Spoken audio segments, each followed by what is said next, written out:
تو ہماری دعائیں آسمان پر پہنچتی ہیں، روح بھی موجود ہوتا ہے۔ لیکن جب ہم اس شفا کو بولتے ہیں اس شخص کے لیے، تو جو بیماری اس شخص کو نظر آ رہی ہوتی ہے، اس کی جگہ ہم اس کی شفا کو بولتے ہیں، تو وہ بیماری کے لیے پھر جگہ نہیں رہتی۔ جیسے کلام مقدس میں لکھا ہے، اندھیرے کے لیے کیا ہوا؟ جگہ نہیں رہی، روشنی اس کی جگہ آ گئی۔ اسی طرح جب ہم وہ چیزیں بولیں گے جو ہمیں دکھ نہیں رہی، تو ہم انہیں بولنے کے سبب سے، جیسے خداوند نے بولا، ہم انہیں دیکھنا شروع کر جائیں۔ ایک حوالہ ہو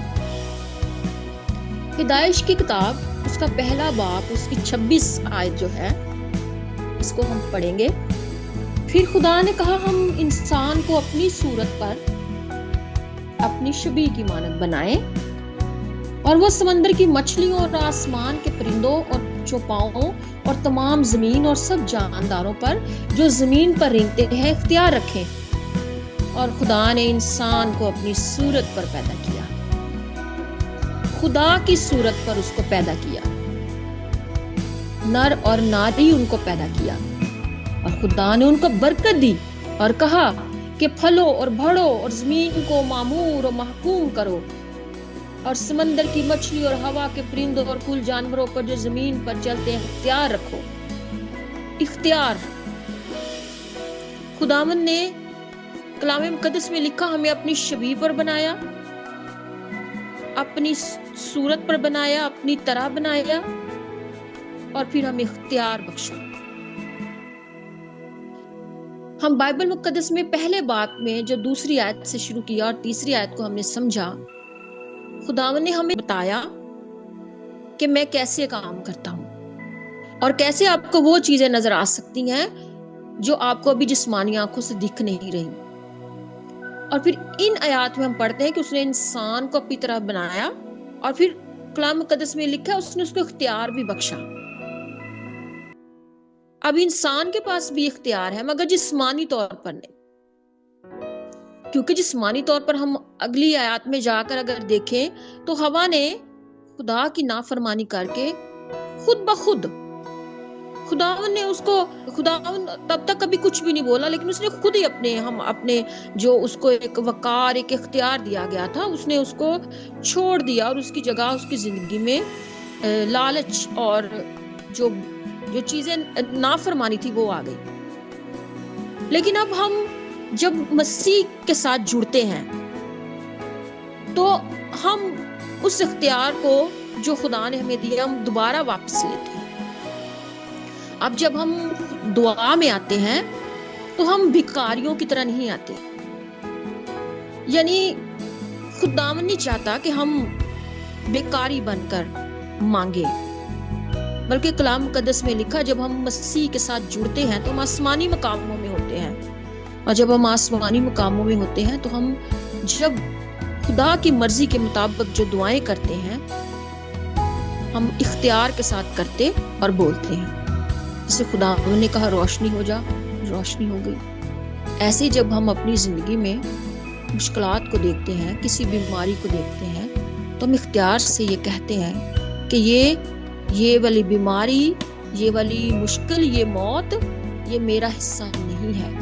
کیونکہ مجھے خدا نے بنایا ہے اور بلایا ہے کہ ہم کلام مقدس میں لکھا زندگی پائیں اور کثرت کی زندگی۔ جو ہی ہم کلام کو بولتے ہیں تو جیسے ہم دوسری آیت میں پیدائش کی دیکھتے ہیں کہ وہاں پہ خداوند نے، ہم نے دیکھا کہ روح صرف جنبش کر رہا ہے، پر تیسری آیت میں ہم نے دیکھا کہ روح نے تخلیق کرنا شروع کر دیا۔ اسی طرح جب ہم دعا میں اختیار کے ساتھ خدا کی مرضی کے ساتھ مل جاتے ہیں اور ان آیات کو بولتے ہیں جو خداوند نے ہمارے لیے وعدے کیے ہیں، تو کلام مقدس کے مطابق روشنی ہونا شروع ہو جاتی ہے۔ میں ایک مثال اس کی دوں گی، کرونا کا جو دور تھا۔ جب کرونا آیا تھا تو بہت خوف و ہراس پھیل گیا، اور لوگوں نے، اور ہم خود ایسے ہی کرتے تھے، نیوز بہت دیکھتے تھے، کیونکہ ہم جاننا چاہتے تھے زیادہ سے زیادہ کہ کیا ہو رہا ہے پوری دنیا میں، اور کیسے ہو رہا ہے، کتنے لوگ مر گئے ہیں، کیسے بچا جا سکتا ہے۔ اس بیماری کے بارے میں سب کو بڑا تجسس تھا، اور جتنا زیادہ لوگ ان نیوز کو سنتے تھے اتنا زیادہ ان کے اندر خوف و ہراس پیدا ہوتا تھا۔ جو ان پیشنٹس کو ہاسپٹلز میں ان کے بارے میں جو نیوز ہوتی تھی وہ دیکھتے تھے، سنتے تھے، تو ان کے اندر کیا ہوتا تھا، خوف و ہراس پیدا ہوتا تھا، وہ خوف زدہ ہو جاتے تھے۔ مجھے ایسے لگتا ہے کہ تب بہت سارے لوگ خوف کی وجہ سے مرے، کیونکہ وہ ان چیزوں کو دیکھ رہے تھے جو انہیں دکھائی جا رہی تھی۔ آج کے دور میں دیکھتی ہوں کہ بہت سارے لوگ بڑا فخر محسوس کرتے ہیں کہ میں بڑے زیادہ نیوز دیکھتا ہوں، میں تو سارا دن نیوز دیکھتا رہتا ہوں۔ یہ کوئی بہت سمجھداری کی بات نہیں ہے، کیونکہ آپ جتنا زیادہ ایسی چیزوں کو دیکھیں گے جو آپ کی سوچ میں آ کے آپ کو خوفزدہ کر سکتی ہیں، آپ کو ڈرا سکتی ہیں، وہ آپ کی زندگی میں عملی طور پر آپ کے اندر، آپ کی باڈی میں کوئی ڈس آرڈر یا موت پیدا کر سکتی۔ اور پھر آہستہ آہستہ میں نے اس بات کو سمجھا کہ میں نے کلام مقدس میں سے پڑھا، اور بہت سارے جو خادم خدا کے تھے انہوں نے اس ٹاپک پہ جب کلام سنایا تو میں نے سیکھا کہ ہمیں یہ ٹی وی نیوز اب بند کر دینی چاہیے، اور ہمیں مزید اس کو نہیں سننا چاہیے۔ ہم جتنا نیگیٹو چیز کو کم سنیں گے ہمارے اندر کم خوف پیدا ہوئے گا، اور اس کی جگہ جب ہم خداوند کی آواز کو سنیں گے، کلام مقدس کو پڑھیں گے، اس کا کلام چرچز میں جا کے اس کے خادموں کے وسیلہ سے سنیں گے، تو ہمارے اندر کیا ہوگا، اس خوف کی جگہ ایمان پیدا ہونا شروع ہو جائے گا۔ اس دور میں، اس ٹائم پیریڈ میں کرونا کے، بھوک سے لوگ کم مرے تھے لیکن خوف سے زیادہ مر گئے تھے۔ آج بھی ہماری زندگیوں میں ایسے ہی ہوتا ہے، ہم جو دیکھ رہے ہوتے ہیں نا اپنی لائف میں، ہم اس کو بہت زیادہ محسوس کرنا، بڑی اس کو عقل مندی اور سمجھداری سمجھتے ہیں کہ میں اس کو اچھی طرح محسوس کروں جس مشکل میں سے اس وقت گزر رہا ہوں۔ پر ایک گڈ نیوز ہمارے پاس یہ ہے کہ آپ اس کو جتنا زیادہ اس سے لا تعلق ہونے کی کوشش کریں گے، جتنا زیادہ اپنی اس مشکل کو کم سوچیں گے، جتنا زیادہ اس کو اگنور کریں گے، آپ اس کی طاقت کو کم کر دیں گے۔ جو چیزیں آپ بولیں گے ان کی طاقت بڑھے گی، اور جو چیزیں آپ اگنور کریں گے ان کی طاقت کم ہو جائے گی۔ ہمارا خداوند بولنے والا خدا ہے، جس نے زبان دی ہے وہ بولتا ہے، اور وہ کہاں سے بولے گا؟ خداوند ریما سے ہمارے ساتھ ڈائریکٹ بھی بات کرتا ہے، پر آپ جب کلام مقدس کو پڑھتے ہیں تو خدا ہمارے ساتھ بات کرتا ہے، اور جب آپ اس کی بات کو سنیں گے تو نیگیٹو چیزوں کے لیے آپ کے پاس کم جگہ ہے۔ اگر ہم کسی کمرے میں جتنی گنجائش ہے اس سے زیادہ لوگوں کو بھرنا شروع ہو جائے تو پھر کیا ہوگا؟ جب کوئی آخری آدمی کو آپ اندر دھکیلیں گے تو اس کے لیے جگہ ہی نہیں ہوئے گی، اور سارا جو سسٹم ہے وہ خراب ہو جائے گا۔ اسی طرح اگر ہم اپنے ذہن میں خوف کو جگہ دے دیں گے اور ایسی ہی نیوز سنتے رہیں گے، ایسے لوگوں کی کمپنی میں بیٹھیں گے جو آپ کو نیگیٹو ہی بات بتائیں گے یا ایسی مثالیں دیں گے جس سے آپ کے اندر اور زیادہ ڈر پیدا ہو، اس کے لیے خوف پیدا ہو، تو کیا ہوگا؟ ہمارے ذہن میں اور زیادہ ڈر بھیجے جانے سے مشکل پیدا ہو جائے گی ہمارے لیے۔ ہم ڈپریشن کا شکار ہو سکتے ہیں، ہم وقت سے پہلے مر سکتے ہیں۔ تو ہمیں کیا کرنا ہے؟ ڈر جو ہے وہ ہماری زندگی کا حصہ نہیں ہے کلام کے مطابق، کیونکہ خدا کا روح اور ڈر دونوں ایک جگہ پہ نہیں ہو سکتے۔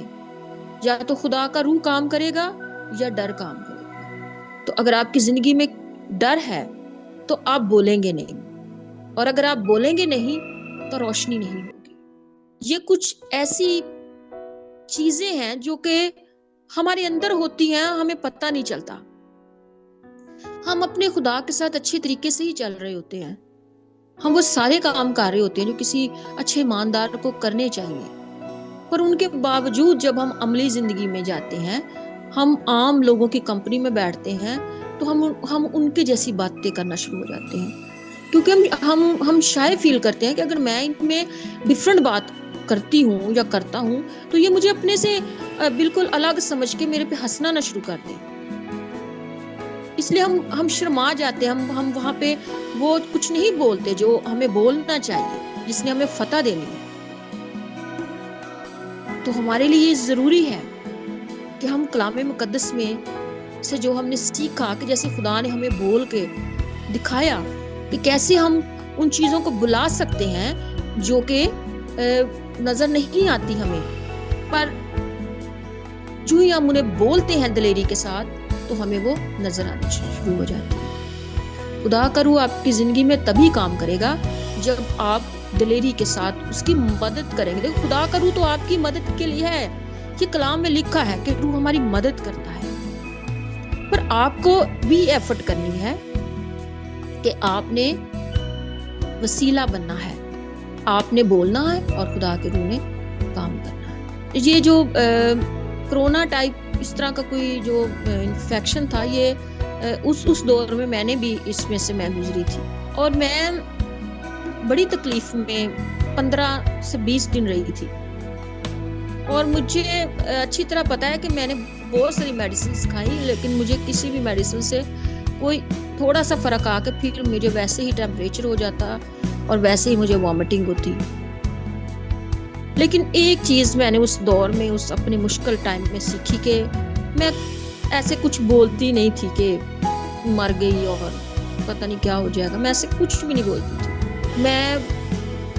لیٹی رہتی تھی اور جتنی میرے سے دعا کرنے کی ہمت ہوتی تھی میں کرتی تھی، پر کوئی نیگیٹو بات نہیں بولتی تھی. جب آپ نیگیٹو بولیں گے تو ہمارے حالات میں وہ چیزیں آنا شروع ہو جائیں گی. اور خداوند کا شکر ہے کہ اس وقت خداوند نے مجھے نئی زندگی دی، خدا نے مجھے پھر سے بحال کیا، خدا نے پھر سے مجھے موقع دیا کہ میں زندہ رہوں اور میں خداوند کے ساتھ چلوں، اور خدا نے مجھے بہت ساری بلیسنگ بھی دی. آج تک خداوند دے رہا ہے. تو آج ہم نے پچھلے سرمن کا ہی پارٹ 2 جو ہے اس کو ریوائز کیا ہے کہ ہم بولنے کی بات کرتے ہیں تو بولنے کا طریقہ کار کیا ہے، کیسے خداوند جو ہے وہ ہمیں سکھاتا ہے ڈیمو دے کے کہ کیسے ہم نے یہ اپنی زندگی میں کرنا ہے. اور یہ سب کچھ ممکن ہے. مجھے پتہ ہے کہ بعض اوقات ہم اپنی زندگی میں اتنا تھک جاتے ہیں کہ ہمیں مشکل لگتا ہے یہ سب کچھ، لیکن آپ ہمت کریں، اور ہمت کر کے آپ اپنی زندگی میں جو دیکھنا چاہتے ہیں اس کو بولنا شروع کریں. اور جب آپ بولنا شروع کریں گے، خداوند آپ کے حالات میں وہ سب چیزیں آپ ایسے ہی دیکھیں گے جیسے خدا نے روشنی کو دیکھا اور کہا اچھا ہے. ایسے ہی ہم جب بولیں گے تو ہم بھی یقیناً یہ بات کہیں گے کہ اچھا ہے. خداوند اس کلام کے وسیلے سے آپ کو بہت زیادہ بلیس کرے، اور وقت آنے پہ خداوند اس کلام کو آپ کو یاد کروائے تاکہ ہم اپنے حالات میں اس خداوند کے زندہ کلام کو ہمیشہ یاد رکھتے ہوئے اپنی زندگی میں فتح پاتے جائیں. خداوند آپ کے ساتھ ہو. آمین.